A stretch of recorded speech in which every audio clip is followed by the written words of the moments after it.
My in-laws turned my one-week Christmas visit into an indefinite stay, ignoring every hint to leave. I thought they were just clingy until my Ring camera caught them checking guests into their own house, which they had secretly listed on Airbnb. They were squatting in my home to make a profit. So I printed their listing, packed their bags, and changed the smart lock code while they were out buying groceries with my money. I knew we were in trouble the minute they unloaded the car. It was supposed to be a simple Christmas visit, December 23rd to the 30th. My wife Emily had made that very clear to her parents, but Robert and Ashley didn't pack for a week. They packed for an expedition. They unloaded bag after bag, filling our hallway until you could barely walk. And they brought the dog Buster, who immediately peed on the expensive rug I had spent 6 months saving for. Oops, Ashley giggled. He's just excited to be here. The disrespect started immediately. On Christmas Eve, I went into the kitchen to prep dinner and found Ashley rearranging my cabinets. I couldn't find the paprika, she said, so I moved everything around to make more sense. She had also loaded my carbon steel chef's knife into the dishwasher. When I pulled it out horrified, explaining that it would rust, she rolled her eyes. You millennials and your fancy toys. Robert uses a $10 knife from Walmart and it cuts just fine. Robert was no better. He planted himself in my recliner and didn't move for 6 days. He watched news at a volume that shook the walls and complained that our guest mattress was too firm for his back. He asked if we had a memory foam topper. When I said no, he sighed like he was being forced to sleep on a bed of nails. By the 28th, the tension was unbearable. Emily was snapping at me, I was hiding in my office, and we were counting down the hours until the 30th. But on the morning they were supposed to leave, the suitcases were nowhere to be seen. I walked into the kitchen to find Ashley making waffles in her bathrobe, singing along to the radio. "Morning, Ashley," I said, trying to keep the edge out of my voice. "What's the plan for departure?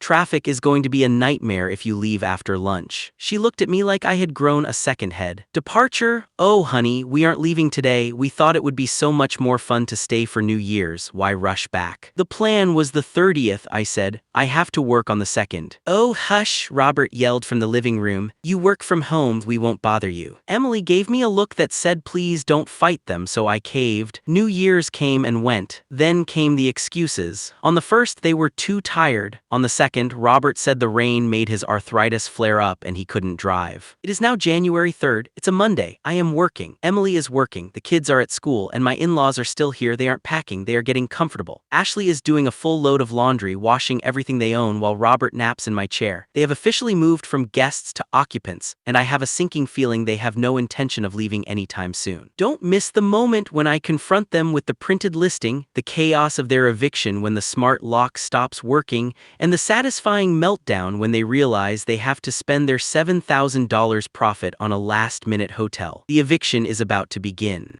Click here to watch full video.